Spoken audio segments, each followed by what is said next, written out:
Es septiembre de 1980. En el pueblo de Walla Walla, en el estado de Washington, una atractiva pero extremadamente perturbada joven de 24 años está visitando a un amante en prisión.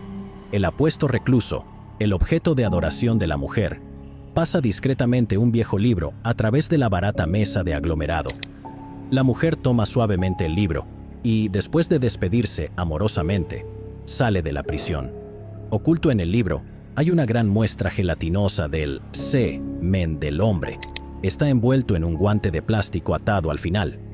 Es una cosa extraña para sacar de contrabando de la prisión, pero esta mujer tiene una misión muy especial encomendada a ella, y es una que perseguirá con la máxima devoción y fanatismo. 3 años antes, en octubre de 1977, nos encontramos en el lado áspero de Los Ángeles, California. La larga resaca de la década de los 70 avanza delirantemente hacia su sórdida conclusión. 2 proxenetas de poca monta secuestran a chicas jóvenes ingenuas y vulnerables y las obligan a tener intimidad a cambio de dinero. Están embarcándose en una modesta inversión para expandir su negocio. Una joven trabajadora sexual llamada Deborah Noble se ofrece a venderle a los 2 hombres los nombres e información de contacto de sus clientes. Hombres locales que disfrutan de la compañía de damas de virtud negociable. Tener una lista de clientes lista sería útil para estos 2, ya que preferían que los clientes fueran a ellos en lugar de al revés. Era más fácil mantener a una mujer como rehén si podía estar encerrada las 24 horas del día en una habitación para satisfacer a los hombres locales, en lugar de que trabajara en las esquinas de la calle.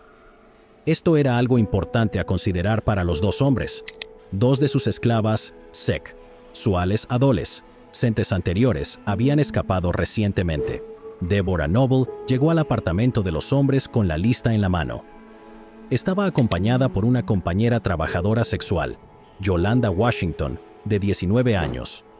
Deborah le entregó la lista de clientes a los proxenetas. Hubo un intercambio de dinero. Después de una breve charla, Deborah Noble y Yolanda Washington se marcharon hacia la noche. Resultó que todos los nombres y la información de contacto en la lista eran falsos. Los 2 proxenetas fueron estafados y, molestos, salieron en busca de Deborah Noble para llevar a cabo una furiosa venganza. Pero ella no era ninguna novata cuando se trataba de engañar a tontos en Los Ángeles. Deborah se había llevado el dinero y salido de la ciudad. Sin embargo, vieron a su amiga Yolanda Washington caminando por Sunset Boulevard, atrayendo a posibles clientes con un papel potencial como cortesana para la noche. El 17 de octubre de 1977, se encontró el cadáver desnudo de Yolanda Washington tendido en una colina junto a la autopista Ventura. Las marcas en sus brazos y piernas indicaban que había sido atada. Los 2 proxenetas vengativos la habían asesinado. Yolanda había sido violada vaginal y analmente. Tenía una cuerda atada alrededor de su cuello y la estrangularon hasta la muerte.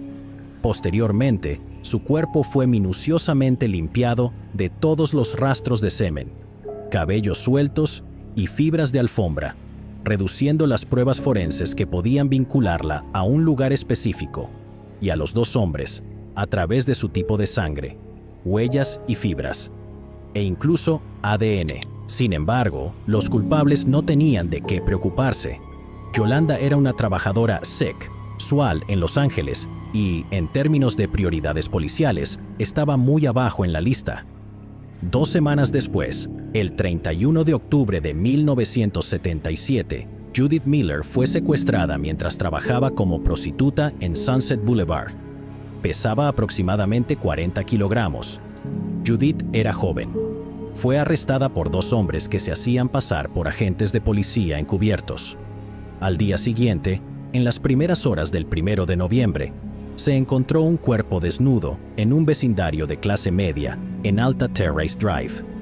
El residente suburbano, horrorizado, cubrió su cuerpo con una lona para que los jóvenes no la vieran cuando iban camino a la escuela. Judith Miller había sido atada en múltiples ocasiones. Fue agredida sexualmente y luego estrangulada hasta la muerte. A pesar de su juventud, Judith Miller era una trabajadora sexual sexual, por lo que su asesinato también quedó en la parte inferior de la lista de prioridades policiales. Después de las 9 de la noche, el 5 de noviembre de 1977, 4 días después, Elisa Castin, una camarera de 21 años, regresaba a su casa después de trabajar en el restaurante Health Fair, cuando fue detenida por 2 hombres que se hacían pasar por policías. La esposaron y la secuestraron. A la mañana siguiente, se encontró un cuerpo desnudo cerca de un club de campo en Glendale. Había sido atada, violada y estrangulada hasta la muerte. El 20 de noviembre de 1977, en una colina entre Glendale y New Rock, unos excursionistas encontraron el cuerpo de Christina Weckler, una estudiante de 20 años del Art Center College of Design. Había sido secuestrada, atada, violada vaginal y analmente. Sus senos habían sido sometidos a un abu, su extremo, y les habían inyectado un limpiador de vidrios llamado Windex, que se puede utilizar en pequeñas dosis como un sedante primitivo pero doloroso, o en dosis mayores para inducir la muerte. Debe haber sido asesinada en las primeras horas de ese día. Unas horas más tarde, un joven encontró los cuerpos de Dolores Cepeda y Sonja Johnson, tirados en un montón de basura junto al Dodger Stadium. Sonia tenía solo 14 y Dolores 12. Ambos cuerpos estaban muy descompuestos. Habían sido secuestradas poco después de bajarse de un autobús el 13 de noviembre, una semana antes. Ambas habían sido violadas y estranguladas hasta la muerte. El 23 de noviembre, solo 3 días después del descubrimiento de los 2 cuerpos anteriores, el cadáver de Evelyn King, una aspirante a actriz de 28 años, fue encontrado junto a una salida de la autopista Golden State, en unos arbustos. También había sido secuestrada y asesinada el 9 de noviembre, 2 semanas antes. Estaba tan descompuesta que la policía no pudo determinar si había sido agredida sexualmente, pero pudieron determinar por las marcas en su cuerpo que había sido estrangulada. Fue en este punto que el Departamento de Policía de Los Ángeles, LAPD, y la Oficina del Sheriff del Condado de Los Ángeles comenzaron a prestar atención. Se dieron cuenta de que tenían a un asesino en serie en sus manos y uno que estaba en una ola de violencia. Aún no sabían que estaban involucrados 2 hombres. Debido a las ubicaciones donde algunas de las víctimas habían sido encontradas, los policías apodaron al perpetrador desconocido el estrangulador de Hillside. En la noche del 28 de noviembre, en el Valle de San Fernando, una mujer miró por su ventana y vio a Lauren Wagner, una estudiante de negocios de 18 años, siendo arrastrada a la fuerza y gritando desde su auto por 2 hombres. Fue metida en un sedán y llevada. Wagner había sido secuestrada frente a la casa de sus padres cuando regresaba justo antes de su hora de llegada a la medianoche. Al día siguiente, el cuerpo de Lauren Wagner fue encontrado en las colinas de San Rafael. Había sido atada y estrangulada, y sus manos habían sido quemadas, lo que indicaba tortura. Más tarde se reveló que el método de tortura fue la electrocución. 2 semanas después, en la noche del 13 de diciembre, Kimberly Martin, de 17 años, recibió una llamada de su agencia sobre un trabajo. Martin había trabajado previamente en las calles como trabajadora sexual. Debido a los rumores de que el estrangulador de Hillside estaba atacando a mujeres, había optado por trabajar para una agencia de acompañantes como una opción más segura. Los 2 hombres habían llamado a la agencia desde un teléfono público en la biblioteca pública de Hollywood, solicitando una acompañante para la noche y proporcionando una dirección para un apartamento en Los Ángeles. Kimberly Martin, en consecuencia, fue enviada por su agencia. Los 2 hombres habían irrumpido en un apartamento vacío para encontrarse con la chica. Fue encontrada al día siguiente al final del Boulevard Alvarado, mostrando signos de violación, tortura y estrangulamiento. En la noche del 16 de febrero de 1978, Cindy Hudspeth, de 20 años, estaba en un taller de tapicería en Los Ángeles para hacerle algunos trabajos a su auto, un viejo Datsun naranja. Cindy Hudspeth hablaba sobre el trabajo de tapicería con el dueño del taller, Angelo Buono. Mientras Cindy discutía el trabajo, se unió a ellos el primo del dueño, Kenneth Bianchi. Este último llamó a Buono para tener una conversación en privado, durante la cual discutieron sobre Cindy Hudspeth. Al día siguiente, sobrevolando Los Ángeles, un piloto de helicóptero observó un Datsun naranja que evidentemente se había caído de un acantilado en las montañas de San Gabriel. El piloto radió a la policía y cuando llegaron, encontraron el cadáver de Cindy Hudspeth en el maletero del auto. Había sido atada, violada, torturada y estrangulada. El número de víctimas hasta ese momento era de 10. Durante los 5 meses en que se cometieron estos asesinatos, Kenneth Bianchi había estado solicitando trabajar como oficial de policía en el LAPD. La policía lo había llevado en varios recorridos mientras aún buscaban al estrangulador de Hillside. Evidentemente, el comportamiento de Bianchi en estos recorridos era vagamente sospechoso, porque la policía comenzó a interrogarlo sobre su paradero en las noches en que las 10 mujeres fueron asesinadas. A finales de febrero de 1978, Bianchi le contó a su primo Angelo Buono sobre esto. Buono se enfureció. Le dijo a su primo que era un arrogante hijo de puta, que había puesto a ambos en riesgo de ser atrapados y que había arruinado algo bueno que tenían. Buono amenazó con matar a Bianchi si éste no dejaba la ciudad. Bianchi eventualmente dejó Los Ángeles 3 meses después, en mayo de 1978. Mientras tanto, la policía notó que el estrangulador de Hillside, quienquiera que fuera, había permanecido silencio. La investigación sobre los 10 asesinatos, por su parte, no iba a ninguna parte rápidamente. Los Ángeles era un lugar grande, con una población de 9 millones de personas. Había muchos depredadores y sádicos, conocidos que potencialmente encajaban en el perfil del sospechoso. Los patólogos forenses del LAPD fueron menos que útiles en esto. Describieron al estrangulador de Hillside como probablemente un hombre blanco de entre 20 y 30 años. Estaría soltero o divorciado. En cualquier caso, no viviría con una mujer. No tendría un trabajo regular. Tendría antecedentes penales.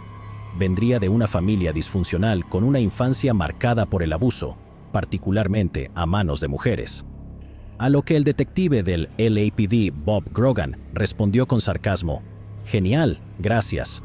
Todo lo que tenemos que hacer ahora es encontrar a un hombre blanco que odie a su madre». Bianchi se mudó a Bellingham, en el estado de Washington, donde encontró trabajo como guardia de seguridad. El 11 de enero de 1979, casi un año después del último asesinato en Los Ángeles, Bianchi atrajo a 2 estudiantes de la Universidad Western Washington a una casa cercana que estaba vigilando. Bianchi le ofreció a Karen Mandic, de 22 años, un trabajo a tiempo parcial cuidando la casa, y ella apareció con su compañera de cuarto, Diane Wilder, de 27 años. Bianchi violó y estranguló a ambas hasta matarlas. Al día siguiente, ambas mujeres fueron reportadas como desaparecidas. El empleador habitual de Karen le informó a la policía que ella había aceptado un trabajo de cuidado de casa de parte de un guardia de seguridad. Los policías llamaron a la empresa de seguridad para preguntar. La empresa de seguridad, a su vez, contactó a Bianchi y le preguntó si había violado el protocolo al contratar a una estudiante universitaria para cuidar la casa por él. Bianchi negó haber conocido a las chicas o haberle ofrecido trabajo a alguien. Cuando más tarde la policía interrogó a Bianchi, él proporcionó una coartada, diciendo que estaba en un seminario de primeros auxilios en la reserva del sheriff. La policía verificó y descubrió que Bianchi no estuvo presente en la reunión. La policía también descubrió que Bianchi había sacado el camión de la empresa la noche del 11 de enero y Bianchi dijo que lo llevó a reparar. El mecánico local negó haber visto a Bianchi esa noche o haber reparado el vehículo. Cuando la policía investigó la casa que Bianchi estaba vigilando, no encontraron nada fuera de lo común. Sin embargo, hablaron con un vecino que afirmó que el 9 de noviembre, Bianchi le había dicho que estaban probando una nueva alarma de seguridad en la casa que él estaba vigilando, por lo que no debía pasar y activarla accidentalmente. Luego, la policía descubrió el auto de Karen Mandic escondido en un bosque local. Dentro encontraron los cuerpos de Karen y Diane. La policía encontró varios vellos púbicos en los cuerpos. Más de los mismos vellos púbicos fueron encontrados en un examen forense de la casa que Bianchi había estado vigilando. Los cuerpos de las mujeres también tenían fibras que coincidían con las alfombras de la misma casa. La policía inmediatamente detuvo a Kenneth Bianchi para interrogarlo. Él negó haber hecho algo malo. Después de registrar su casa, encontraron varios objetos robados de los lugares que él estaba vigilando. Esto fue suficiente para mantener a Bianchi encarcelado. Los analistas forenses encontraron coincidencia de los vellos púbicos con Bianchi. La policía también encontró objetos que pertenecían a varias mujeres no identificadas en la casa de Bianchi. Mientras tanto, la policía de Bellingham, muy astutamente, comparó el método de los dos asesinatos con el modus operandi del estrangulador de Hillside en Los Ángeles un año antes. Confirmaron que Bianchi era residente de Los Ángeles durante el tiempo en que se cometieron los asesinatos del estrangulador. La policía de Bellingham entonces se comunicó con el LAPD y la oficina del sheriff de Los Ángeles.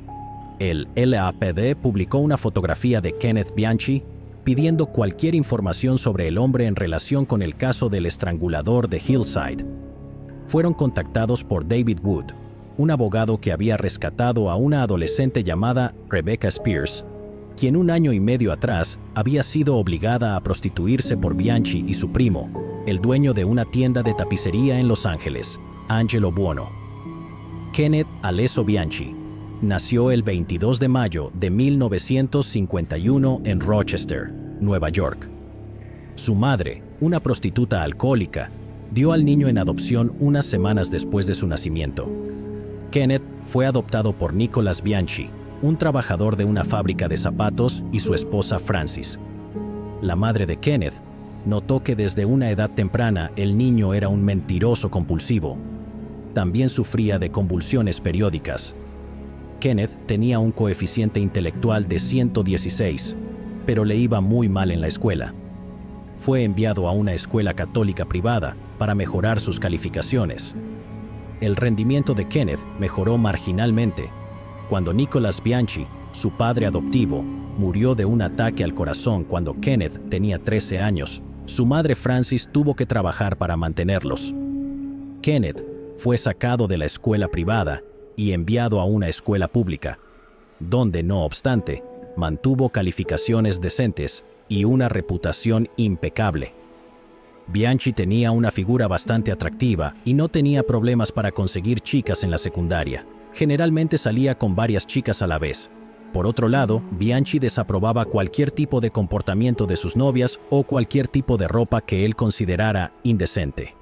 Si Bianchi salía con una chica, exigía la máxima devoción y que la chica se mantuviera alejada de otros chicos.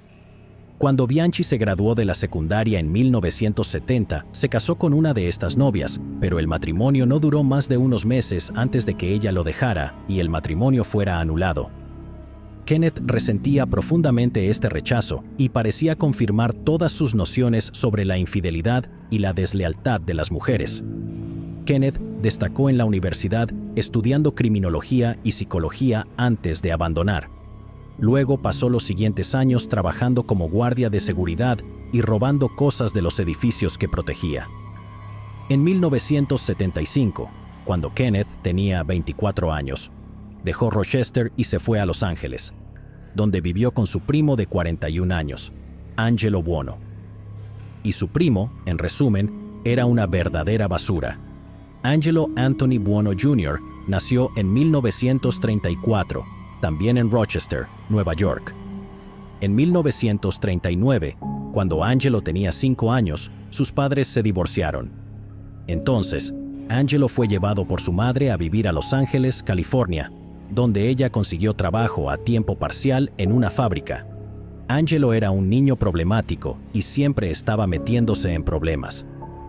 No tenía absolutamente ningún respeto por su madre, llamándola regularmente puta y perra en su cara. Mientras estaba en la secundaria, fue arrestado por hurto mayor de autos. A pesar de no ser un hombre clásicamente guapo, el machismo de Buono parecía ejercer un hechizo sobre algunas mujeres. Buono estaba obsesionado con el sexo y se refería a sí mismo como el semental italiano.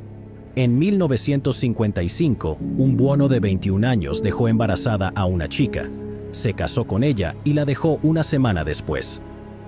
No mucho después, Buono fue arrestado por robar otro auto. Mientras estuvo en prisión, su esposa separada dio a luz a su hijo Michael. Buono se negó a pagar la manutención del niño o permitir que el niño lo llamara papá. Tras su liberación de prisión en 1956, Buono se juntó con otra chica llamada Mary Castillo. Pronto quedó embarazada y dio a luz a su hijo Anthony en 1957. Poco después, Buono se casó con Castillo y tuvieron 4 hijos más en los próximos 5 años. Buono era verbal y físicamente abusivo con Mary. Aunque Buono nunca bebía, la golpeaba regularmente y quería que los niños lo vieran. En un momento, la ató a la cama y la violó tan violentamente que Mary pensó que iba a morir. Buono también era abusivo físicamente con los niños, y algunos testimonios incluso afirman que también los abusaba sexualmente. En 1964, Mary solicitó el divorcio citando abuso doméstico. Buono se negó a pagarle manutención para sus 5 hijos, y Mary se vio obligada a vivir en la pobreza. Cuando por desesperación Mary intentó reconciliarse con Buono para que volviera a mantenerlos, él la ató, le puso un arma en el estómago y amenazó con matarla. Cuando Mary fue liberada, huyó y tuvo poco contacto con Buono a partir de ese momento. En 1965, Angelo Buono se mudó con Nanette Campina, de 25 años, madre soltera de 2 hijos.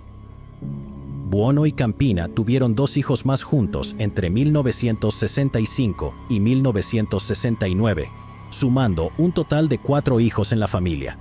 Buono sometió a Nanette a abuso verbal y físico y la amenazó de muerte si lo dejaba. En 1971, los ojos de Buono se dirigieron hacia la hija joven de Nanette de una relación anterior y la vio. No mucho después, Nanette se llevó a sus 4 hijos y huyó del estado. Durante los siguientes años, Buono pasó su tiempo buscando chicas adolescentes, gastando dinero en ellas y embriagándolas.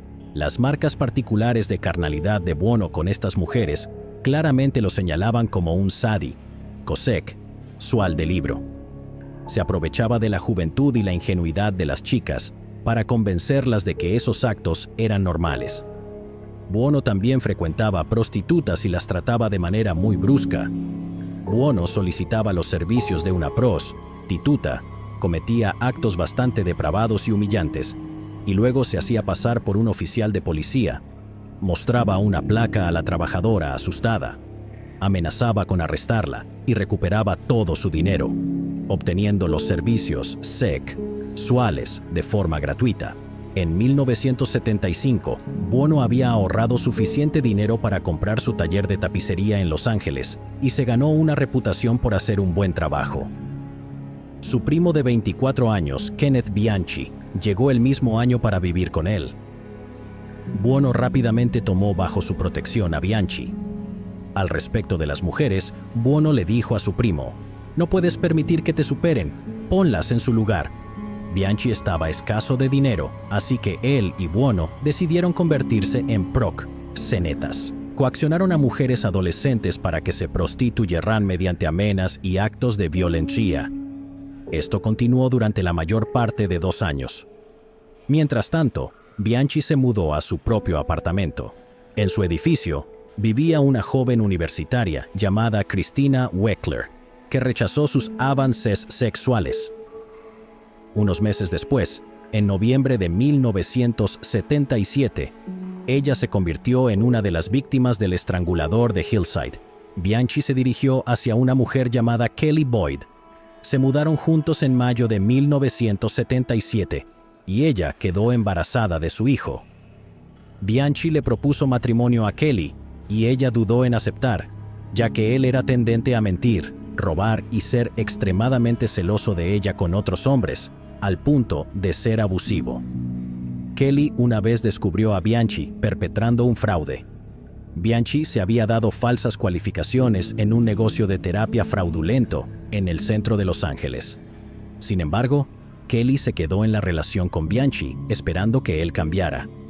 En ese momento, había expresado interés en unirse al Departamento de Policía de Los Ángeles. Cuando los asesinatos del estrangulador de Hillside comenzaron en octubre de 1977, Bianchi encubrió sus frecuentes ausencias nocturnas diciéndole a Kelly que le habían diagnosticado cáncer de pulmón en etapa 4. Era una mentira, pero le permitió pasar mucho tiempo lejos de ella, obteniendo lo que él afirmaba que era un tratamiento de quimioterapia nocturna. Kelly fue solidaria durante los primeros meses de este proceso. Mientras tanto, Bianchi y Buono estaban saliendo por la noche brutalizando y asesinando a mujeres como ella. A principios de 1978, mientras el estrangulador de Hillside seguía acumulando víctimas, Kelly Boyd rompió con Bianchi y regresó a vivir con sus padres en Bellingham, en el estado de Washington. Bianchi le escribía constantemente y en mayo de 1978 convenció a Kelly de darle otra oportunidad. Bianchi rápidamente se dirigió a Bellingham para unirse a ella y consiguió trabajo como guardia de seguridad. Esto resultó conveniente, ya que, en Los Ángeles, Buono amenazaba con matar a Bianchi si no abandonaba la ciudad. Bianchi había sido demasiado arrogante y atrajo la atención del LAPD al hablar constantemente del estrangulador de Hillside con los policías mientras hacía recorridos con ellos. Lo interrogaron formalmente. Luego, en enero de 1979, Bianchi asesinó a 2 estudiantes universitarias en Bellingham. Fue tan incompetente que dejó múltiples pruebas que lo vinculaban.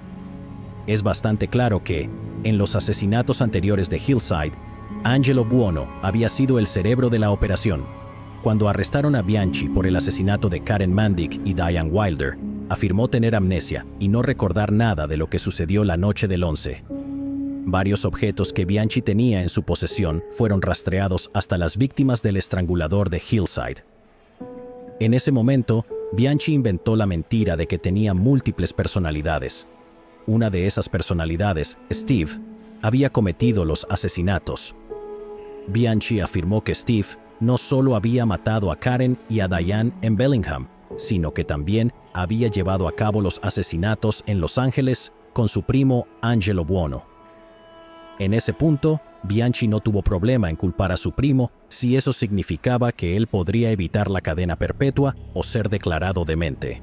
Mientras tanto, la oficina del sheriff de Los Ángeles identificó a Angelo Buono como uno de los hombres vistos obligando a Judith Miller, de 15 años, a subir a un auto en el Sunset Boulevard la noche de su asesinato. De manera similar, los vecinos que presenciaron el secuestro de Lauren Wagner fuera de la casa de sus padres identificaron rápidamente tanto a Buono como a Bianchi en una rueda de reconocimiento fotográfico. Poco después, rigurosas pruebas psicológicas revelaron que Bianchi estaba fingiendo su trastorno mental y era apto para ser juzgado. Fue en ese momento que los fiscales amenazaron a Bianchi con la pena de muerte en el estado de Washington por el asesinato de Karen y Diane, si no testificaba contra su primo Angelo Buono por los asesinatos de Hillside en Los Ángeles. Si Bianchi colaboraba, los fiscales le dijeron que buscarían cadena perpetua en lugar de la pena de muerte. Convencido, Bianchi traicionó a su primo y proporcionó a la policía todos los detalles de los asesinatos. Ambos profundamente misóginos, los hombres habían sido alentados por su primer asesinato, el de Yolanda Washington, y decidieron desencadenar una ola de violaciones, sodomizaciones y experimentación con diversos métodos de tortura antes de matar a las mujeres y abandonar sus cuerpos en diferentes lugares de Los Ángeles. Angelo Buono fue arrestado en Los Ángeles el 22 de octubre de 1979. Desafortunadamente, Bianchi comenzó a cambiar su historia, afirmando que un tercer hombre desconocido había cometido los asesinatos y los había obligado a él y a su primo a presenciarlos. Bianchi también comenzó a fingir estar loco nuevamente, lo que destruyó la credibilidad de Bianchi como testigo contra Bianchi. La motivación de Bianchi para hacer esto era evitar ser asesinado en la cárcel por ser un soplón. Sin el testimonio de Bianchi, el fiscal del distrito quería desechar el caso contra Buono. El juez que presidia rechazó esto, bloqueó el movimiento y asignó el caso a otro fiscal. Sin embargo, las autoridades iban a tener una batalla cuesta arriba para probar, más allá de una duda razonable, los 10 asesinatos iniciales en Hillside. Mientras tanto, con el destino de Buono incierto, Bianchi comenzó a pensar que podría salir libre de su propia condena de cadena perpetua si el tercer hombre que él afirmaba que cometió los asesinatos aparecía de repente.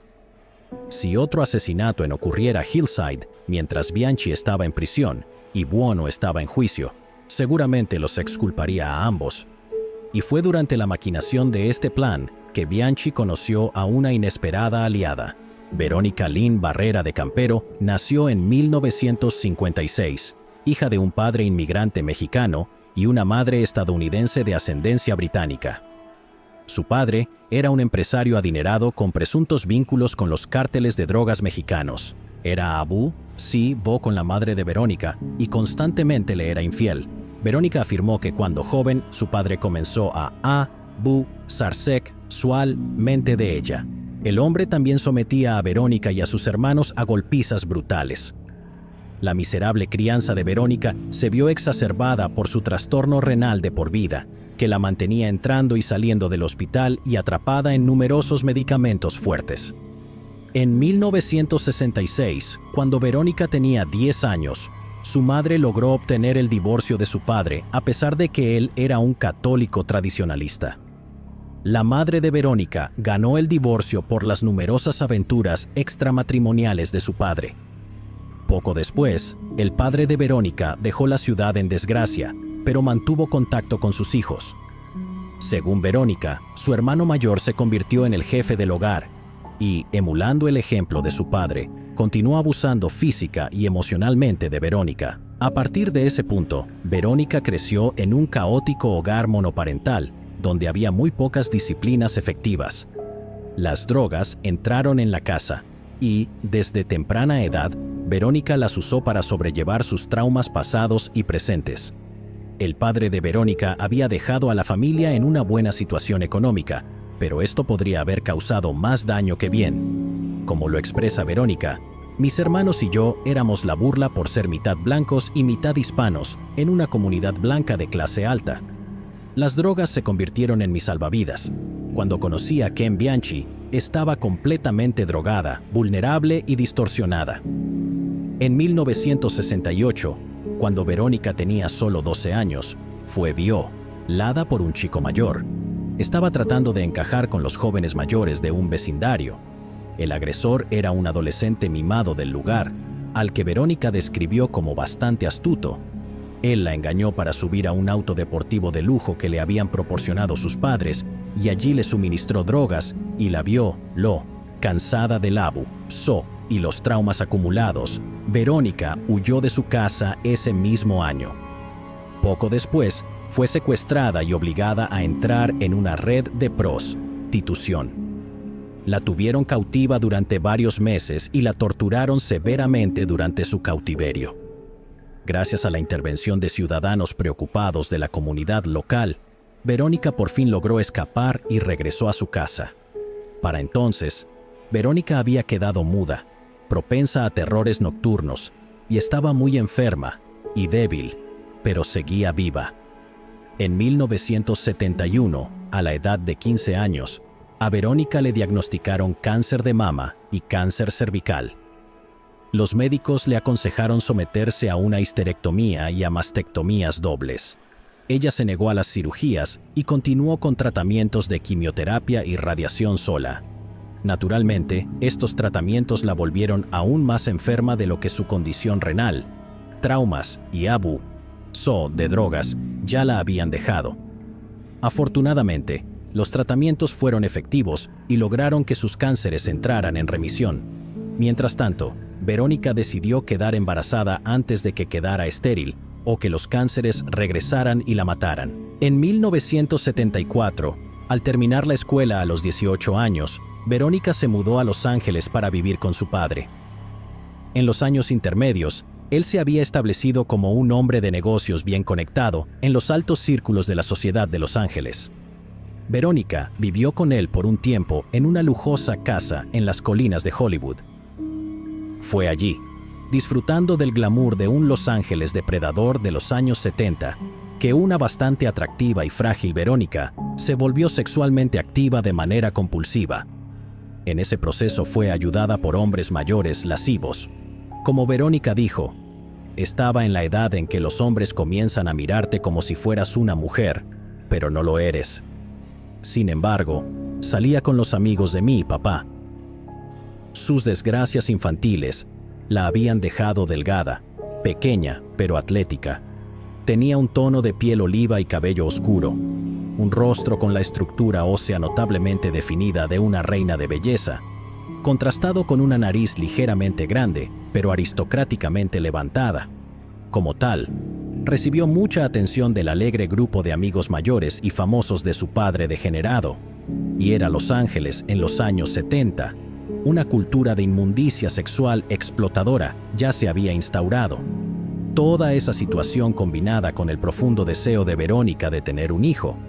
No pasó mucho tiempo antes de que, a los 19 años, conociera a un boxeador de Los Ángeles bastante conocido y quedara embarazada. Tuvo un hijo. Desafortunadamente, el famoso boxeador en cuestión era presuntamente abusivo, y Verónica fue hospitalizada repetidamente como resultado de severos golpes. Uno de esos asaltos fue tan brutalmente violento que requirió una reconstrucción parcial de su cara. Eventualmente, con la ayuda de 3 amigas, Verónica y su bebé pudieron escapar de este imbécil boxeador y regresar a la casa de su padre.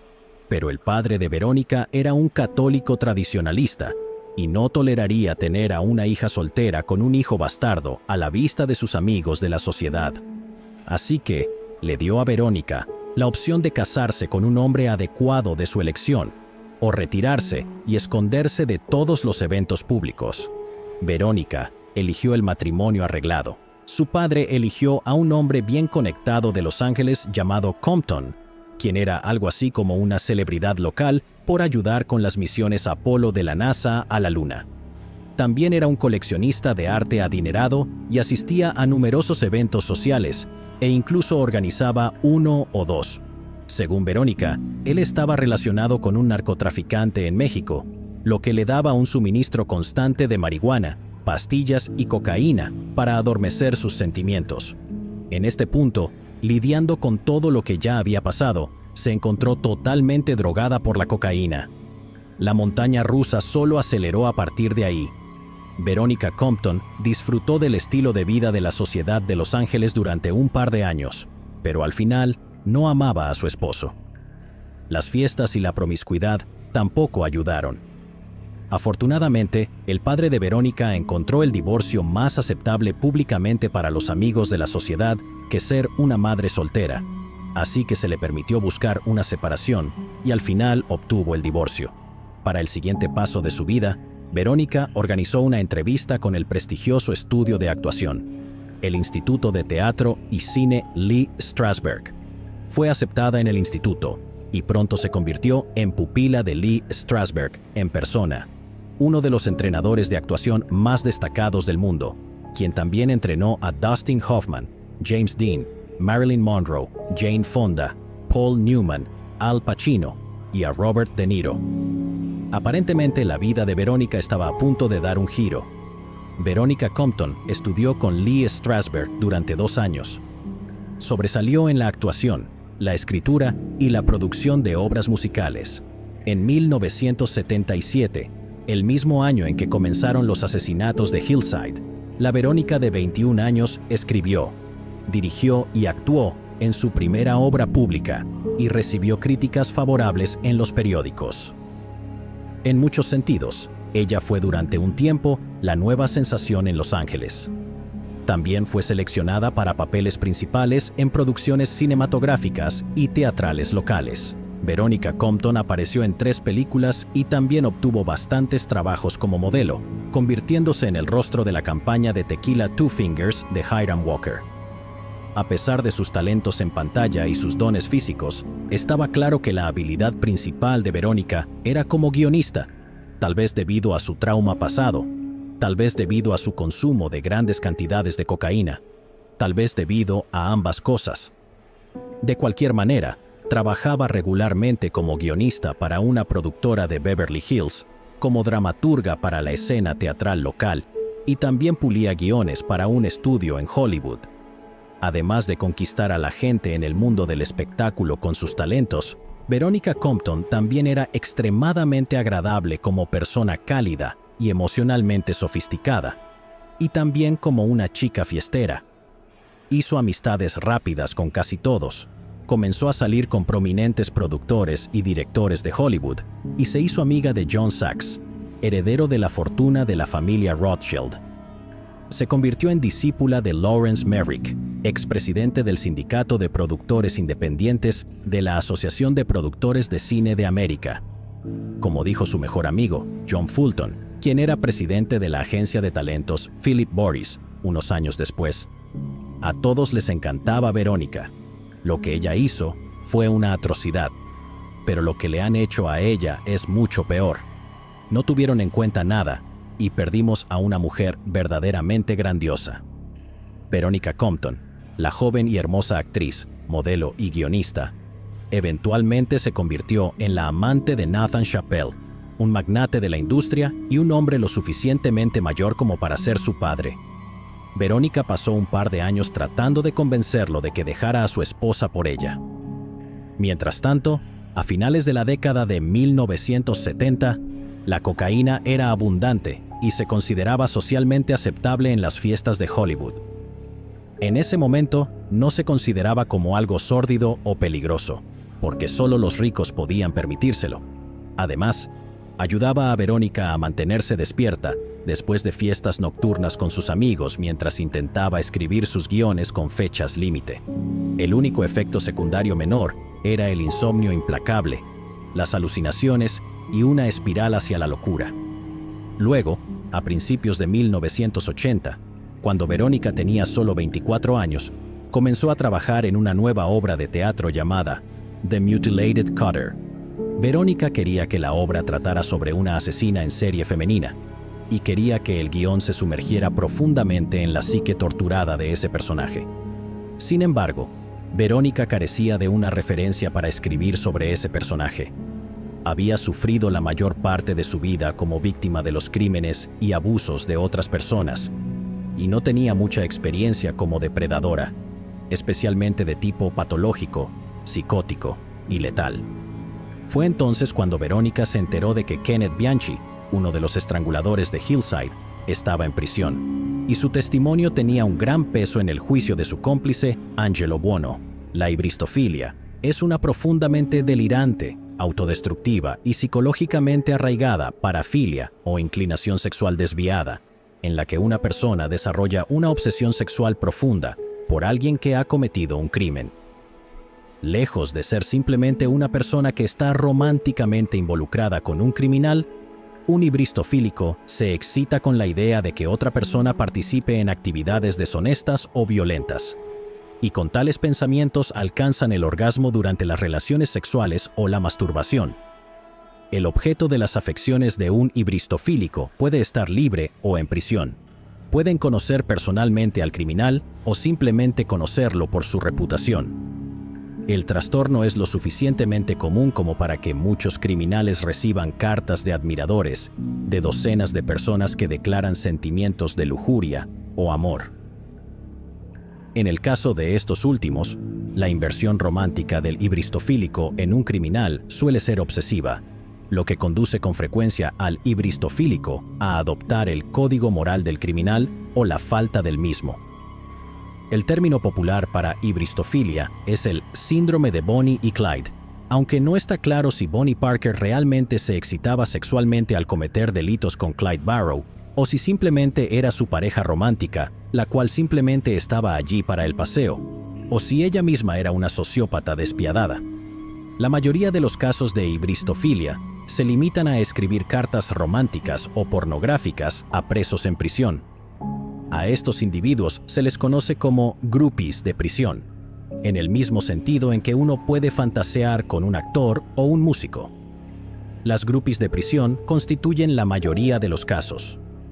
Ocasionalmente, la parafilia escala al punto en que el hibristofílico se casa con el criminal, a menudo en prisión, e incluso llega a quedar embarazada del hijo del criminal durante las visitas conyugales. Alternativamente, un ibristofílico puede enamorarse o sentir lujuria por un criminal que aún está libre, excitándose mientras presencia los crímenes de su amante o incluso alentando dicha actividad para su propia gratificación sexual. La base común de estos comportamientos es cuando un ibristofílico provoca deliberadamente un conflicto con un extraño, incitando así a su amante a cometer un acto de violencia contra la víctima inadvertida, mientras el ibristofílico observa con excitación. En casos muy raros, el ibristofílico puede ayudar activamente a su amante a llevar a cabo los crímenes, o incluso desarrollar una mentalidad de imitador y comenzar a cometer crímenes compulsivamente por su cuenta. En el caso de Veronica Compton, la suya fue una ibristofilia llevada al extremo. En general, el tipo de criminal que atrae a los ibristofílicos es un psicópata o un sociópata, alguien que, ya sea por nacimiento o por crianza, es extremadamente narcisista, temerario, despiadado y carece de toda empatía hacia sus semejantes. Así, un asesino en serie es más probable que atraiga a ibristofílicos que un evasor de impuestos. En consecuencia, este tipo de criminal está abrumadoramente asociado con la violencia, tocando un conjunto de sentimientos crudos y animalísticos para el ibristofílico y señalando una especie de fuerza primordial desenfrenada. Aunque la ibristofilia puede ser de género masculino, la abrumadora mayoría de los ibristofílicos diagnosticados son mujeres. Estadísticamente, las mujeres son ayudadas por el hecho de que el 90% de los crímenes son cometidos por hombres. Además, los hombres que se relacionan romántica o sexualmente con mujeres criminales frecuentemente cometen crímenes por su cuenta y, por lo tanto, evitan la clasificación de ibristofílicos. Además, algunos psicólogos afirman que hay razones evolutivas claras por las que la ibristofilia es más común en las mujeres. Los instintos sexuales de la especie humana se han forjado durante millones de años de evolución, y la especie Homo sapiens tiene más de 300.000 años de antigüedad. Durante todos menos los últimos 5.000 años de este tiempo, la mayoría de los humanos han vivido en pequeños grupos estrechamente unidos, sin leyes escritas, fuerzas policiales o un sistema judicial formal. Las encuestas de esqueletos humanos del Paleolítico tardío han indicado que la tasa de homicidios era de un asombroso 10% de la población. En un mundo así, no era realmente una mala política vincularse con un hombre psicópata violento y despiadado que fuera capaz de defender a su mujer y a su descendencia. Asumiendo, por supuesto, que el psicópata despiadado no dañara a su pareja o a sus hijos, lo cual a menudo hacía en cierto grado, mediante todo tipo de abusos, tortura física o sexual, e incluso homicidio. Pero siempre y cuando el hombre no fuera tan asesino como para acabar con todos los hijos, había razones evolutivas válidas para que existiera este trastorno mental. Y así nació la ibristofilia, por las mismas razones que la psicopatía. Permitía a las personas sobrevivir el tiempo suficiente como para reproducirse. En un mundo darwiniano despiadado y feo, eso es todo lo que la evolución requería.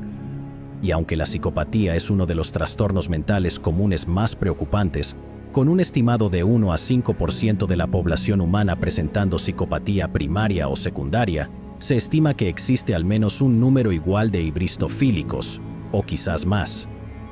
Esta enorme parte de la población es un vestigio de lo efectivo que fue el lado oscuro de la naturaleza humana como estrategia de supervivencia y apareamiento durante cientos de miles e incluso millones de años. Como dice el viejo dicho, detrás de cada gran hombre hay una gran mujer, y en consecuencia, detrás de cada gran monstruo habrá un ibristofílico igualmente excitado. Todos somos todavía, evolutivamente hablando, monos con zapatos. Gran parte de la historia criminal se reduce al hecho de que una tremenda cantidad de nosotros nacemos ya sea como monstruos o como facilitadores de monstruos, y cada nueva generación nacida en la especie humana tiene que soportar la terrible carga de ese hecho. Verónica inició contacto con Kenneth Bianchi por correspondencia. En ese momento, él estaba siendo trasladado de un lado a otro entre una penitenciaría del estado de Washington y una cárcel del condado de Los Ángeles para testificar contra Buono. Ella le escribió lo que pensaba era una carta profundamente manipuladora. Intentó mostrarse no solo como simpática ante su situación, sino comprensiva e incluso a favor de los actos que él había cometido. La idea era ganarse a Bianchi para que revelara algunos detalles útiles para la obra de teatro de Veronica Compton. Veronica no tenía ningún interés en contactar a criminales femeninas. En primer lugar, en la clase de asesinos en serie no había tanta abundancia. Solo una pequeña minoría de los asesinos en serie eran mujeres, y la mayoría de ellas eran asesinas de bebés, lo cual no se adecuaba en absoluto a la antihéroe que proponía Veronica. En segundo lugar, Veronica quería infundir a su asesina en serie ficticia, con la mente e instintos depredadores de un hombre para hacer que la monstruosidad que plasmaría en las páginas fuera aún más audaz, cruda y atractiva para la audiencia. En cuanto a manipular a Bianchi, Veronica Compton pensó que sería fácil. Los 2 asesinatos en Bellingham, que él arruinó catastróficamente al dejar abundante evidencia y un vínculo directo hacia él sin una coartada adecuada, lo hacían parecer un idiota. Verónica pensaba que no estaba tratando con un cerebro criminal, sino con un animal estúpido, un violador oportunista y un sádico sexual. Eso sería suficiente material para su obra. ¿Una dramaturga brillante como ella podría deconstruir fácilmente a una persona así?, pensaba arrogantemente. Lo que ella pasó por alto, por supuesto, fueron sus propios abusos de drogas, su pasado traumático y un montón de patologías mentales que la dejaban vulnerable ante un mentiroso compulsivo que había practicado atraer a mujeres a situaciones donde él podía atacar como una víbora. Verónica estaba luchando en ese momento, criando sola a su hijo mientras el padre del niño estaba en prisión por un cargo de contrabando de drogas. También estaba desempeñando el papel de amante infeliz de un hombre rico, tratando desesperadamente de lograr que Nathan Chappell se divorciara de su esposa. Y mientras tanto, estaba luchando contra una grave adicción a la cocaína, que era tan intensa que empezaba a sufrir alucinaciones y convulsiones. En unas pocas respuestas por escrito, Bianchi ya había comenzado a trabajar para someter a Verónica a su poder. En retrospectiva, la derrota de Verónica en esta batalla de ingenios era una conclusión inevitable. Como dijo su mejor amigo, el próspero agente de talentos John Fulton, en ese momento, nadie sabía cuán involucrada estaba Verónica con las drogas o Bianchi. Alguien la habría ayudado. Mientras tanto, Kenneth Bianchi bien podría haber estado recordando las palabras de su primo: «No puedes dejar que tomen el control, ponlas en su lugar». Desde el principio, había una perversa conexión personal entre Kenneth Bianchi y Veronica Compton. Siendo una joven, había sufrido muchos de los ultrajes que Kenneth Bianchi había infligido a otros. Verónica había sido objeto de abuso sexual, violación, golpizas y torturas. En un momento dado, incluso fue obligada a prostituirse. Uno pensaría que esto haría que Verónica se alejara de un monstruo como Bianchi, pero todo lo contrario, los patrones familiares la atraían aún más. Verónica confió a Bianchi acerca de su adicción a la cocaína, su vida de fiestas y su pasado problemático. Bianchi respondía diciendo que la cuidaría y protegería si solo pudiera ser liberado de prisión. Así se tendió la trampa y Veronica Compton quedó atrapada de inmediato. Ya no estaba hablando con una posible fuente de inspiración para una obra de teatro. Estaba hablando con un hombre que, en su mente, podía asumir razonablemente el papel de proveedor, protector y amante si solo pudiera ser libre. Como dijo Compton desde detrás de los barrotes de una celda de prisión: «Fui estúpida al pensar que podía entrar en la mente de Bianchi. Fue grandioso. Terminó dentro de mi propia cabeza. ¿Sabes cómo operan estos hombres? Encantan, manipulan, aterrorizan. Por eso se salen con la suya una y otra vez. Seamos sinceros, estaba loca. No estaba descifrando la realidad en ese punto.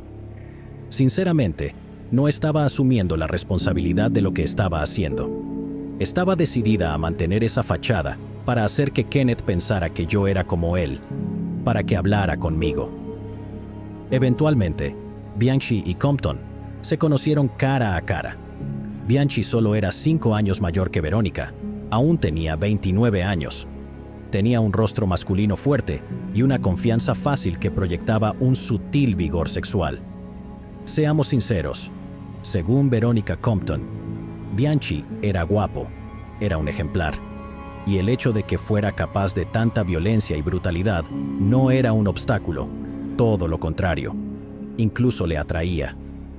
La hibristofilia se apoderó de ella, y Verónica se embarcó en varios meses de conversaciones, fascinación, masturbación y fantasías delirantes sobre cómo podría ser el futuro. Pero la seducción de Bianchi no era toda de flores y chocolates. Después de descubrir todos los secretos más oscuros de Verónica, él la amenazó con denunciarla a la policía y a servicios infantiles por su adicción a las drogas. Según él, si se conociera el estado mental problemático de Verónica y su abuso de sustancias, le quitarían a su hijo. Por lo tanto, dijo que era de interés de Verónica cooperar, o de lo contrario. Por su parte, Verónica simplemente aceptaba este abuso emocional y chantaje. Incluso llegó a niveles eróticos, como ella misma afirmó. Recuerdo haberle permitido castigarme por teléfono, como si él pudiera alcanzarme si no obedecía. Me autolesionaría si eso era lo que él quería. Así fue como el premio y el castigo, la palabra tranquilizadora y el poderoso mandato, hicieron de Bianchi el dueño de Verónica Compton, su propia Harley Quinn personal. Y Verónica, desde hacía mucho tiempo, había justificado y erotizado sus crímenes en su propia mente, pensando que la obediencia era un pequeño precio a pagar para alinearse con un poder tan crudo, masculino y protector. Así, Kenneth Bianchi dictó a Verónica Compton su plan para exculparse de los crímenes del estrangulador de Hillside en Los Ángeles y de los 2 asesinatos en Bellingham, Washington. Bianchi instruyó a Verónica para que matara a una mujer, diciéndole que lo hiciera usando el modus operandi del mismo hombre que realizó los asesinatos del 77 y 78 y el doble asesinato en Washington en el 79. Verónica tenía que encontrar a una mujer, atarla, torturarla y estrangularla hasta matarla. También le dijo que dejara una muestra de semen de Bianchi en el cadáver. Organizaron esto haciendo que Verónica sacara el semen de su amante de la prisión de Walla Walla, envuelto en un guante de plástico metido en un libro viejo. Hoy en día, las pruebas de ADN mostrarían que el semen coincidía con Bianchi o su gemelo malvado con una precisión de 20.000 millones a 1, pero en 1980, la genética forense estaba a varios años de distancia y todo lo que la policía tendría sería otro asesinato al estilo de Hillside en Bellingham y una muestra de semen con un tipo de sangre similar a los otros asesinatos. Aunque no era el plan más ingenioso o infalible, Bianchi pensó que sería suficiente para impugnar los cargos en su contra, desestimar su confesión como provocada por enfermedad mental, demostrar que sus divagaciones sobre un tercer hombre eran precisas y, eventualmente, salir libre de la prisión. Después de un tiempo, Bianchi desaparecería silenciosamente y comenzaría sus depredaciones nuevamente. Para rematar todo esto, había una táctica más brillante. Además de asesinar a una mujer y escenificarlo para que pareciera un asesinato del estrangulador de Hillside, Verónica enviaría una confesión pregrabada del asesinato a la policía. Esta confesión sería leída por un actor masculino en apuros, que Verónica grabaría bajo el pretexto de una audición para una de sus obras. Tal fue su plan, para bien o para mal. Y ahora la ejecución. En la mañana del 19 de septiembre de 1980, Verónica Compton viajó a Bellingham, en el estado de Washington, con la muestra de semen ilícita, algunas cuerdas y la cinta de confesión falsa en su posesión.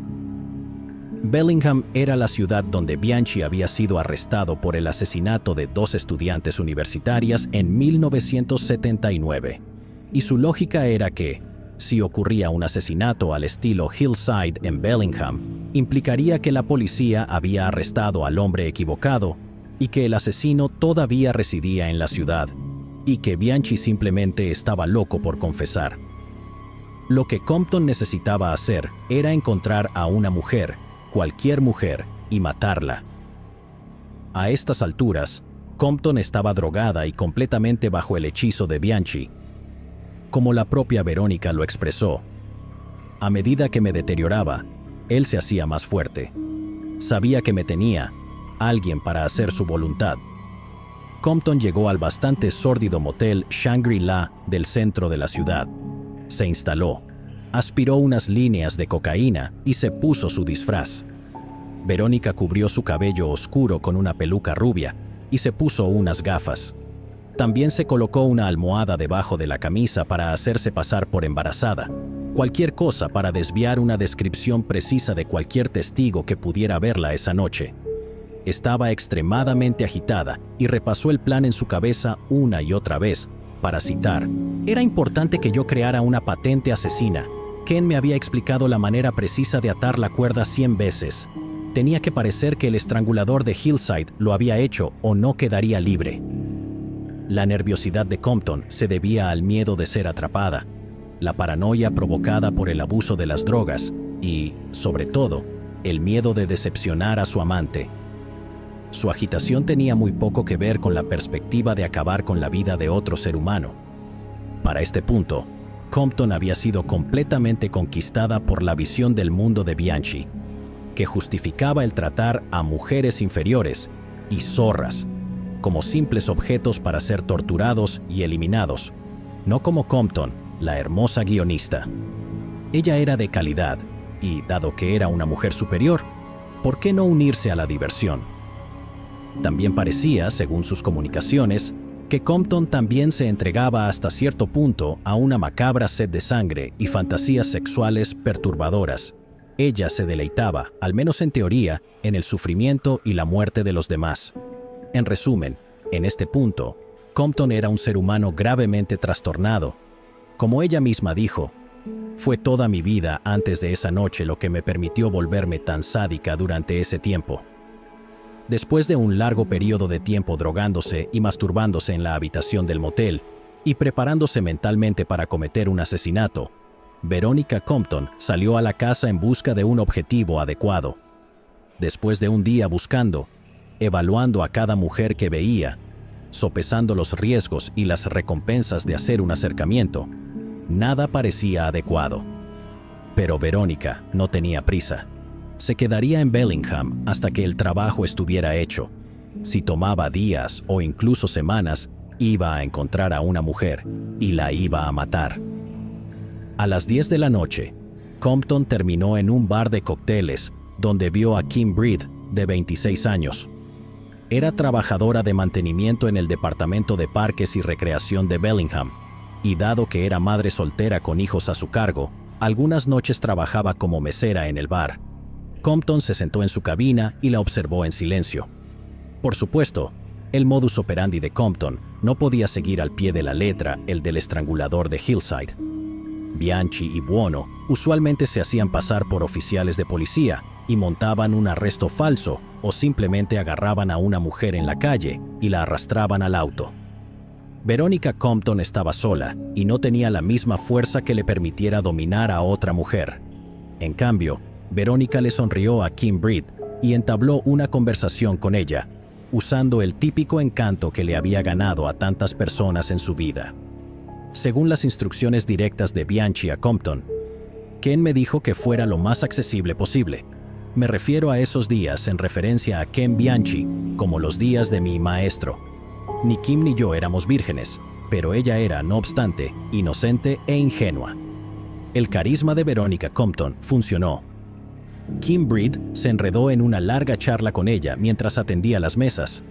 Compton le dijo a Kim que su nombre era Karen. Aparentemente, porque era 1980, Kim no pensó que fuera terriblemente extraño o irresponsable que la mujer embarazada estuviera en un bar a las 10 de la noche bebiendo. Compton bebió despacio y se quedó en el bar, eventualmente convenciendo a Kim para que fuera de fiesta con ella después del trabajo.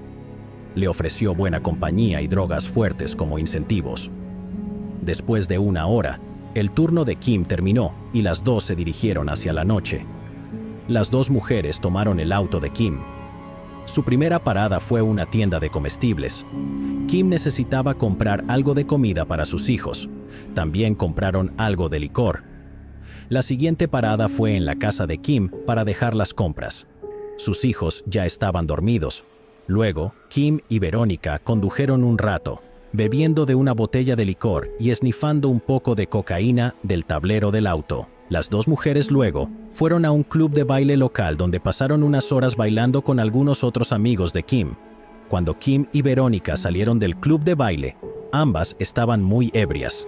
En este punto, Verónica convenció a Kim Breed de irse con ella al motel Shangri-La, donde se estaba quedando para consumir más drogas y seguir la fiesta. Una vez que llegaron al motel, fluyó más cocaína y licor, y charlaron y rieron medio coherentemente. Fue en este momento que Compton convenció a Kim de posar para unas fotos de broma de bondage. Kim aparentemente pensó que eso era hilarante. Verónica sacó una cuerda y ató a Kim en la cama. Fue en este punto que Compton se sentó sobre la espalda de Kim y le pasó otro trozo de cuerda alrededor del cuello y comenzó a estrangularla, tal como Bianchi le había enseñado. Kim luchó, pero Compton mantuvo su agarre firme. Para citar el relato de Compton de ese momento, «Todavía no puedo creer que fuera yo apretando esa cuerda.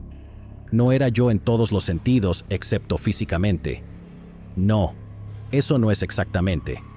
Mentalmente, este monstruo es justo en lo que me había convertido. La tenía montada. Podría haberlo hecho, pero mi corazón no me lo permitió». Verónica Compton entró en pánico, soltó la cuerda y cayó sobre Kim Breed. En el estado de intoxicación por drogas y alcohol de Compton, solo había atado parcialmente a Kim, de 26 años. Kim comenzó a desatar sus ataduras y a gritarle a Verónica por llevar la broma demasiado lejos. Compton se puso triste, se acurrucó en el suelo del motel y comenzó a sollozar incontrolablemente. Fue en este punto que la ira de Kim se convirtió en preocupación.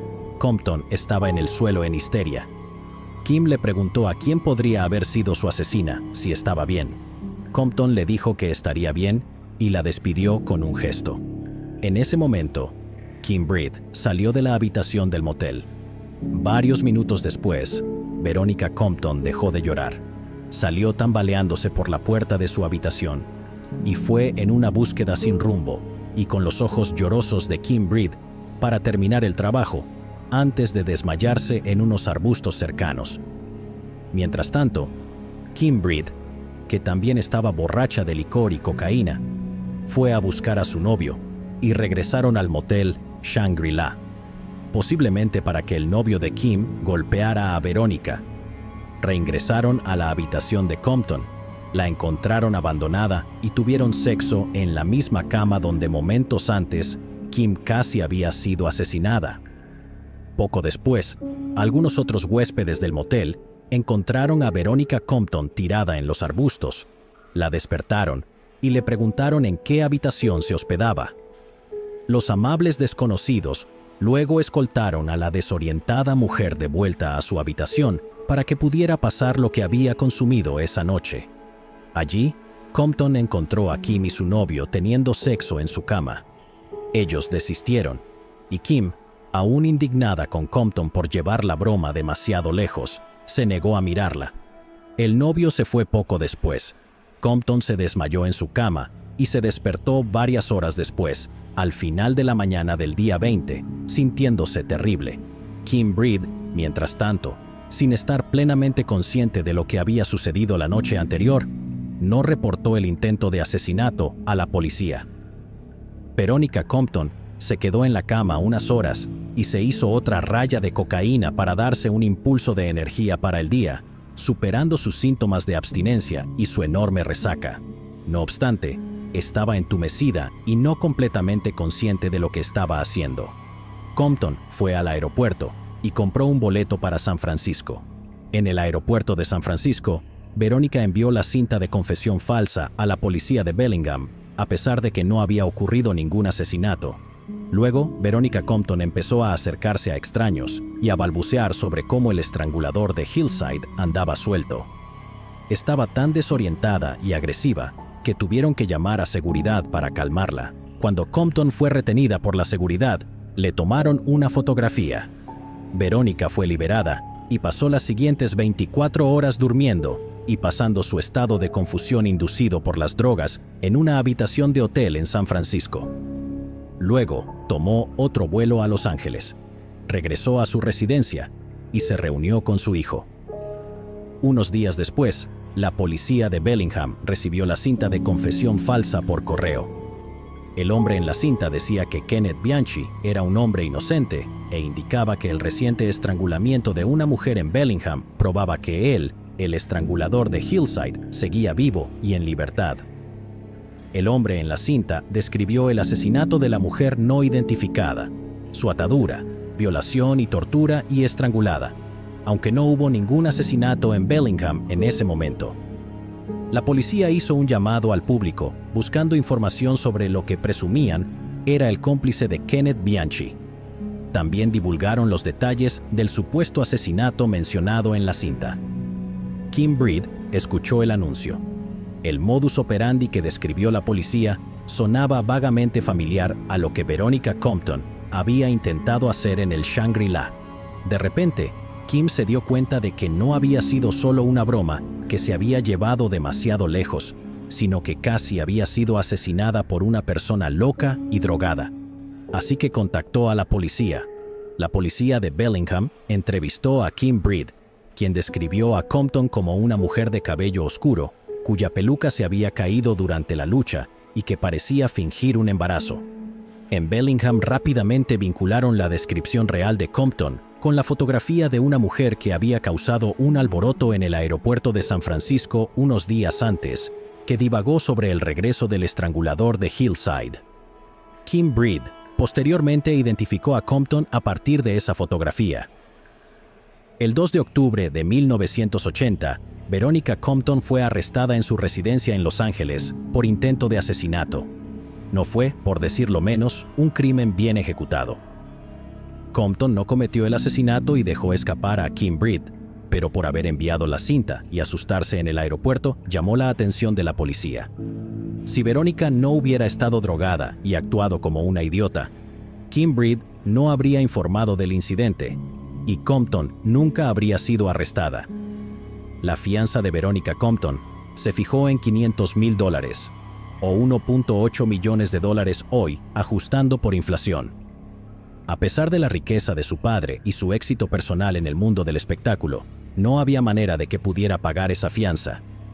En cambio, Compton fue retenida en la cárcel de Sybil Brand, la misma instalación para mujeres que anteriormente albergó a las mujeres de Manson.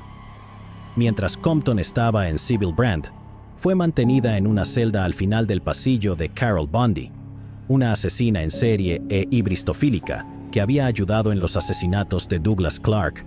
Los llamados asesinos de Sunset Strip asesinaron a más de 6 mujeres y tuvieron sexo con sus cadáveres. Carol Bundy y Compton se gritaban historias entre sí. Compton recuerda: Bundy era aterradora. Nunca olvidaré la forma en que describía sus crímenes, su voz desde ese oscuro pasillo.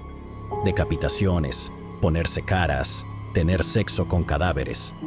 Todo lo que podía pensar era: ¿qué demonios he hecho? Esta no soy yo. Este relato se contradice en parte con el testimonio de que Compton en realidad estaba intrigada por la necrofilia en ese momento, habiendo escrito más tarde: Nunca conocí a una persona muerta que no me agradara. En ese momento en prisión, su mente estaba bastante adulta y perturbada. Su comportamiento era sorprendentemente similar al de Harley Quinn, y este no sería el último contacto amistoso que Compton tendría con los asesinos de Sunset Strip. En 1981, Verónica Compton fue condenada por intento de asesinato y sentenciada a cadena perpetua con posibilidad de libertad condicional después de 12 años.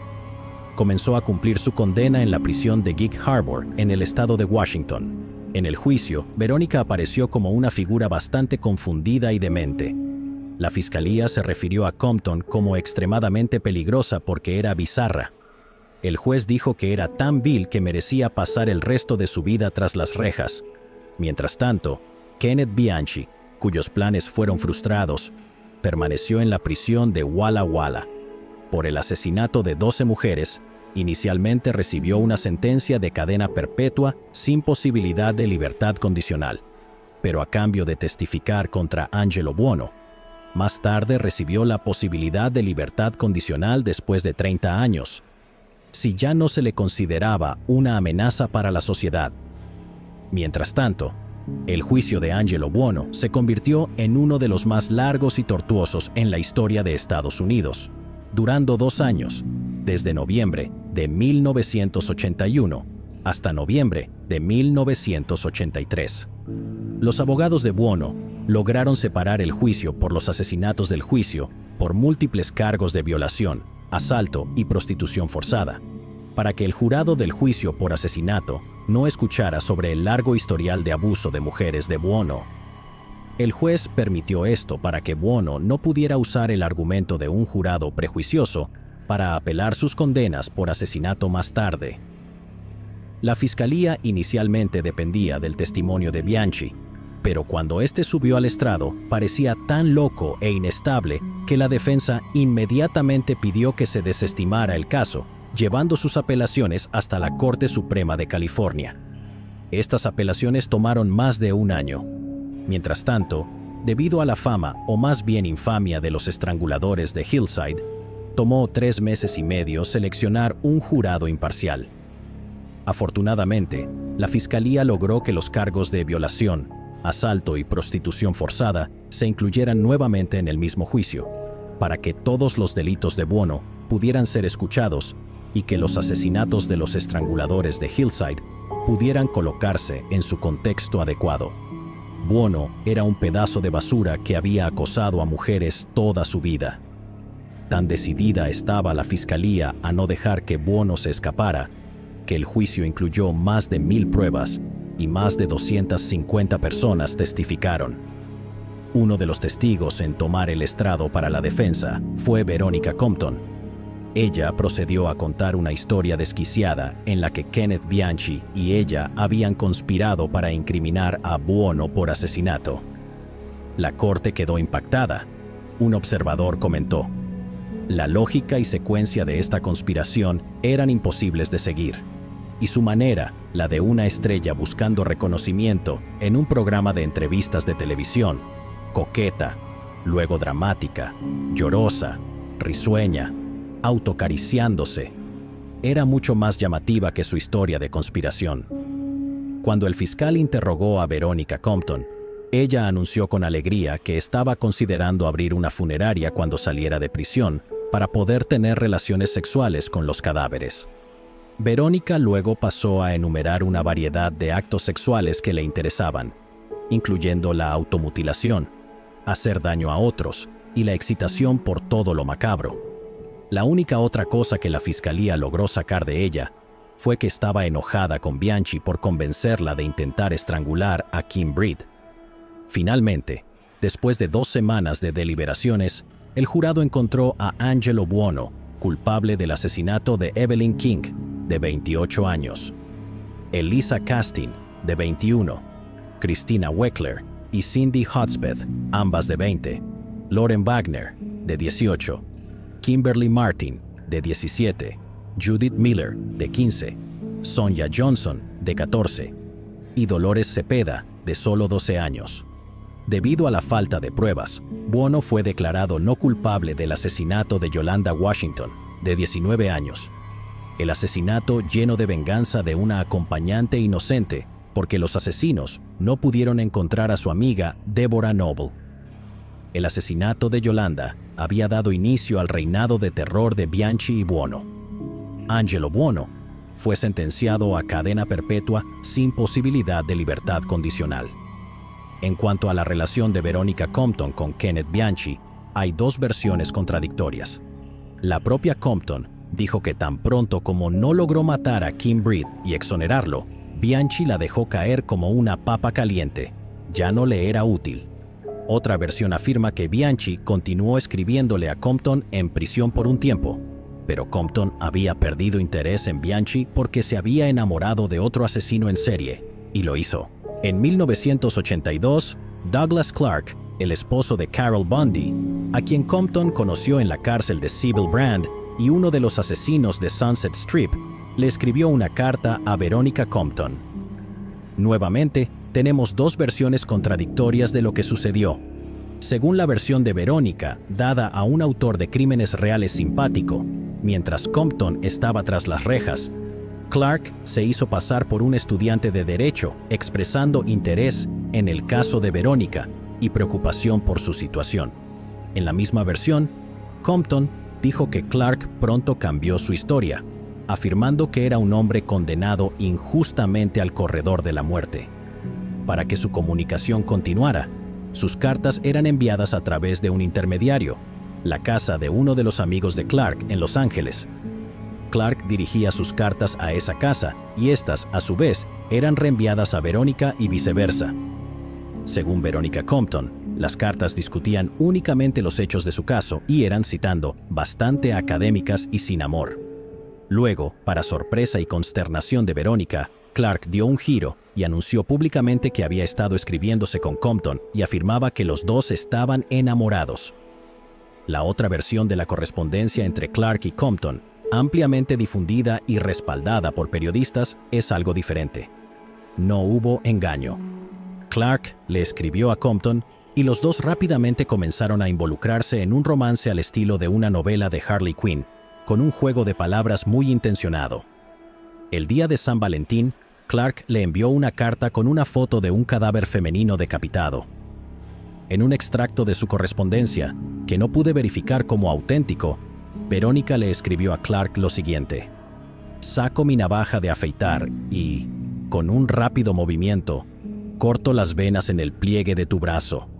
Tu sangre brota y se derrama sobre mis hinchados pechos. Luego, esa noche, nos acurrucamos en los brazos del otro frente a la chimenea y vestimos nuestras heridas con besos y caricias amorosas». En un momento se rumoreó que Compton y Clark estaban comprometidos para casarse.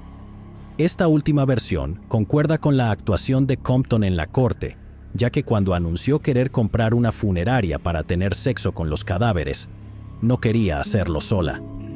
Anunció que quería dirigir la funeraria con Doug Clark. Y los actos sexuales macabros y retorcidos que Compton describió en el estrado, afirmó que quería realizarlos con Clark. Según la versión menos halagadora de su correspondencia, los dos continuaron escribiéndose hasta algún momento de 1988, un año después de que Compton hubiera comenzado a escribirse con otro hombre. La versión favorable de estos eventos dada por Compton fue escrita en un momento en que todavía buscaba la libertad condicional, lo que explicaría su intención de blanquear la historia si no estaba siendo sincera. Su historia también reemplaza el semen de Bianchi con una cuerda que él había hecho. La versión que involucra cuerpos sin cabeza en San Valentín y pechos ensangrentados, si es cierta, indicaría que la tendencia de Compton hacia la necrofilia se extendía mucho más allá de Kenneth Bianchi. No se podría atribuir tal locura al abuso de cocaína.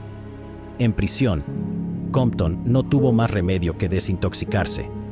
Sin embargo, según la última actualización, Compton continuó teniendo correspondencia con un asesino en serie y necrófilo enfermo y retorcido durante varios años. Al momento de narrarles esto, Douglas Clark sigue vivo a los 75 años y aún está en el corredor de la muerte esperando su ejecución. En 1988, Veronica Compton todavía estaba en prisión. Sus oportunidades de libertad condicional no comenzarían hasta 1994. Durante los 7 años completos que Compton había estado encarcelada, no había oído nada de su hijo, que en ese momento tenía 13 años. Veronica constantemente enviaba cartas y paquetes a su hijo semanalmente, pero el padre de Veronica, quien tenía la custodia del niño, se negaba a permitir que Veronica tuviera algún contacto con él. El padre de Veronica incluso llegó a cambiar el número de teléfono de la familia. Luego, en 1988, Veronica fue informada por uno de los consejeros de la prisión que su hijo se había escapado de casa. Había sido arrestado y enviado a un centro de detención juvenil. Supuestamente, esto fue en respuesta al abuso físico por parte del padre de Veronica. Luego, Veronica fue informada de que su hijo quería hablar con ella por teléfono. Durante la conversación, su hijo rompió en llanto y le dijo a Verónica que quería que ella volviera a casa. Verónica le dijo a su hijo que aguantara y que pensaría en algo. No mucho después, Verónica Compton de alguna manera escapó de la prisión de Gig Harbor. Ella llegó a California y llamó a la novia de su hijo, pero el FBI ya había recogido a su hijo y lo había puesto bajo custodia protectora y estaban vigilando la casa de su novia. Verónica le dejó un mensaje a su hijo diciéndole que se encontrarían en un lugar en Arizona la semana siguiente. El plan de Verónica era obtener identificaciones falsas, cruzar la frontera hacia México y vivir allí con su hijo hasta que cumpliera 21 años. Luego, al menos según la versión de los hechos de Verónica, ella se entregaría desinteresadamente a las autoridades. El FBI interceptó el mensaje que detallaba el encuentro en Arizona y arrestaron a Compton.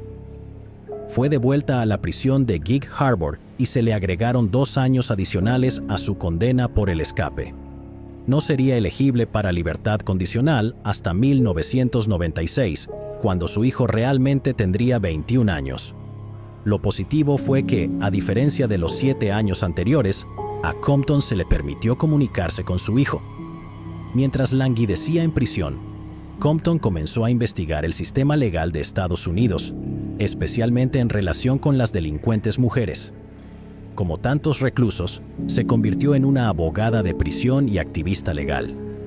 En 1987, Compton asistió a una conferencia sobre crimen y castigo, impartida por el profesor James Wallace de la Universidad de Eastern Washington. Wallace era un experto legal que a veces viajaba a prisiones para educar a los reclusos. Poco después de su visita en 1987, Compton le escribió una carta al profesor Wallace solicitando más información sobre los temas discutidos en su conferencia.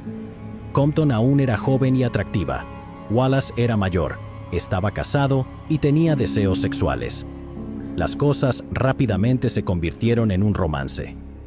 Después del intento fallido de escape de Verónica, Wallace comenzó a asesorarla sobre cómo mejorar su comportamiento en anticipación a su libertad condicional en 1996. Fue alrededor de este tiempo que se rumorea que Compton dejó de comunicarse con el asesino en serie y necrófilo Douglas Clark. Es bastante claro por los escritos posteriores de Compton que adoptó el lenguaje académico, probablemente aprendiendo del estilo de escritura de Wallace. También comenzó a comportarse como una presa modelo, involucrándose en trabajos voluntarios y varios programas de defensa para mejorar las vidas de las reclusas. También comenzó un estudio sociológico amateur de la vida de las mujeres en el sistema penitenciario de Estados Unidos desde su perspectiva de primera mano, proporcionando anécdotas a James Wallace. Compton también les enseñó inglés a sus compañeras de prisión. Por insistencia de Wallace, se convirtió al cristianismo. Compton ciertamente sabía cómo tocar las notas correctas con la Junta de Libertad Condicional, escribiendo en una ocasión: "La rehabilitación es real. Necesitaba estar aquí para conocerme a mí misma, para entender los demonios que me arrastraron tan cerca del mal, a Kenneth, a las drogas. Tuve que venir a comprender cómo podía ser tan autodestructiva a pesar del éxito superficial. En quien me convertí se originó por traumas sexuales y físicos, pero uno sí se cura". Así, Compton elogió simultáneamente la efectividad del sistema penitenciario estadounidense. Insinuó que ella estaba completamente rehabilitada antes de sus audiencias de libertad condicional, al mismo tiempo que atribuía la mayoría de la culpa por sus acciones a Kenneth Bianchi, su problemática infancia y las drogas. Tal fue la impresión por la redención de Compton que el Seattle Times la llamó alguna vez un ángel. En cuanto al romance de Verónica con James Wallace, en el momento en que comenzaron su correspondencia, Verónica tenía 31 años y, según todos los informes, seguía siendo una mujer hermosa.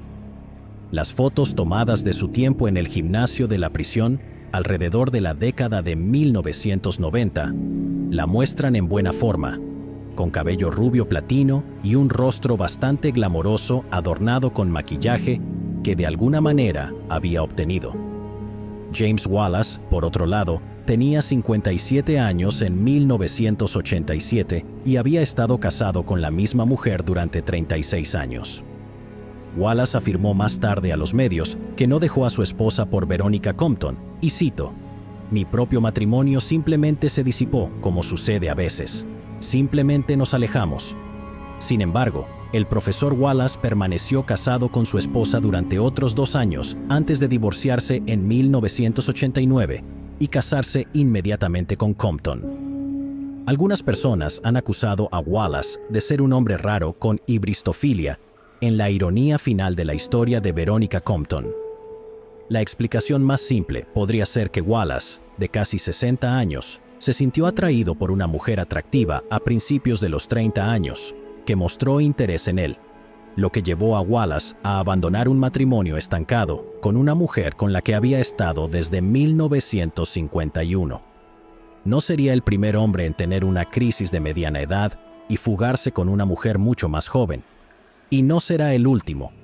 Pero generalmente la mayoría de esos hombres huyen con mujeres que no están en prisión por intento de asesinato, que no se enamoran de asesinos en serie varias veces y que no declaran públicamente que quieren tener sexo con cadáveres. El profesor Wallace defendió a Compton en los medios diciendo: "No estás tratando con un monstruo. Ella ha hecho algo monstruoso, pero no es un monstruo. Las personas cambian. Si ella hubiera sido así cuando la conocí por primera vez, no habría tenido nada que ver con ella. Ella se ha convertido en una persona diferente". Sobre la cuestión de si Wallace sufría su propio caso de hibristofilia o si simplemente estaba desesperado por relacionarse con una mujer más joven, así como las acusaciones de que Verónica solo lo estaba usando, Wallace dijo: "No estoy enamorado de Verónica. Amo a mi esposa. Verónica atrae a muchos hombres. Podría haber elegido fácilmente a alguien más joven y con más dinero, pero me eligió a mí por mi carácter, y yo la elegí a ella por el suyo". Simplemente presentaré esas palabras sin comentarios y permitiré que ustedes juzguen su valor. Wallace hacía viajes semanales a la prisión de Gig Harbor para visitar a Verónica. Después de una serie de visitas conyugales en 1993, Veronica Compton Wallace dio a luz a una hija. El profesor Wallace hacía viajes los fines de semana a la prisión para que la niña pudiera vincularse con su madre. Verónica almacenaba leche materna durante la semana para alimentar a su hija los fines de semana. 3 años después, en 1996, a los 40 años, Veronica Compton Wallace recibió la libertad condicional y dejó la prisión de Gig Harbor para vivir con James Wallace y su hija en la ciudad de Cheney, en el estado de Washington. Durante su libertad condicional, Verónica debía asistir regularmente a consejería de salud mental, lo cual no cumplió. Después de 2 semanas fuera de la cárcel, los oficiales de policía y un trabajador social fueron a la casa de Verónica y James para verificar el bienestar de la hija de 3 años. Según la policía, Verónica abrió la puerta desnuda y podría o no haber estado bajo la influencia de narcóticos. Cuando la policía y el trabajador social entraron en la casa, vieron que Verónica había pintado varios murales pornográficos en las paredes, inapropiados para que un niño los viera. La policía también encontró entre los documentos de la casa que Verónica escribía varios artículos sobre necrofilia y otras parafilias sexuales. Así que después de 82 semanas, Veronica Compton fue enviada de regreso a prisión. El profesor James Wallace disputó lo que había sucedido ese día. Afirmó que Verónica no abrió la puerta desnuda, sino que llevaba puesta una bata color melocotón. Wallace afirmó que los escritos de Verónica sobre la necrofilia eran una broma. Disputó que los murales fueran pornográficos y también declaró que iba a contratar a un experto en desarrollo infantil para determinar si las imágenes serían perjudiciales para el desarrollo de su hija. Wallace le dijo a los medios: "Ella ha sido linchada. En este caso, la Junta de Libertad Condicional fue a la vez investigadora, fiscal y juez". En la audiencia de violación de libertad condicional de Verónica, la presidenta Catherine Bale señaló que antes de la liberación, Verónica le había dicho repetidamente a los guardias de la prisión que se había casado con el profesor Wallace y que había tenido una hija, simplemente para salir de la cárcel, y que no tenía intención de quedarse con ninguno de ellos. Al ser interrogada en la audiencia, Verónica no negó haber hecho esos comentarios. Por su parte, James Wallace negó su importancia y reafirmó que Verónica estaba muy dedicada a su familia.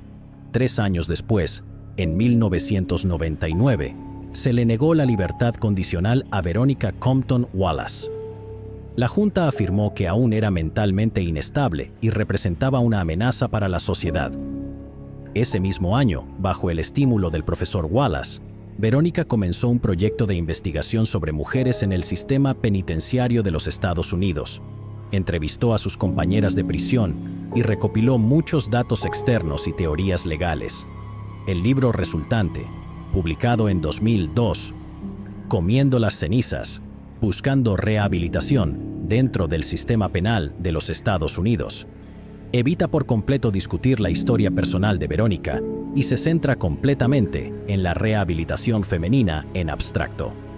Sin embargo, el subtexto del libro es fácil de interpretar. Concluye convenientemente, entre otras cosas, que la mayoría de las mujeres recurren al crimen porque han tenido un hombre abusivo en su pasado. Si bien eso ciertamente es cierto para muchas criminales femeninas y ciertamente es cierto para Verónica, es quizás un poco conveniente que los argumentos presentados por Verónica la exculpen de cualquier responsabilidad por sus acciones y culpen directamente a su padre o hermano, Kenneth Bianchi, Douglas Clark y numerosos otros hombres. El mensaje del libro es completamente coherente con los escritos anteriores de Verónica sobre sí misma. Ella se niega rotundamente a asumir la responsabilidad por el intento de asesinato de Kim Breed y afirma que simplemente estaba loca en ese momento y dejó de ser ella misma. Vale la pena señalar que en 1981, Verónica Compton no se declaró culpable por motivo de demencia. Cuando habla de su pasado, describe la acción del intento de asesinato como atroz, pero ella regularmente disocia esa acción de sí misma mental o espiritualmente. Era como si Kim Breed hubiera sido golpeada por un rayo.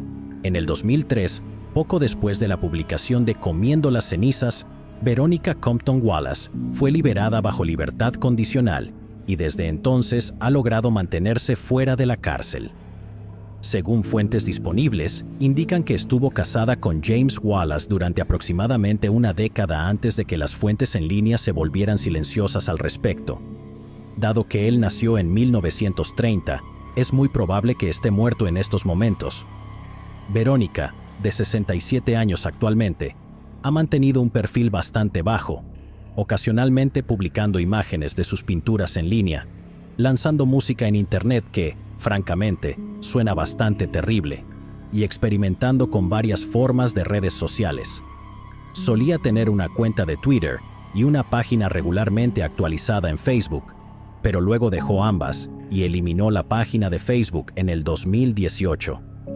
Desde entonces, la Harley Quinn de la vida real ha desaparecido en la oscuridad, lo cual probablemente sea lo mejor. Llegados aquí, ¿acaso no has visto este otro crimen? Yo no me lo perdería,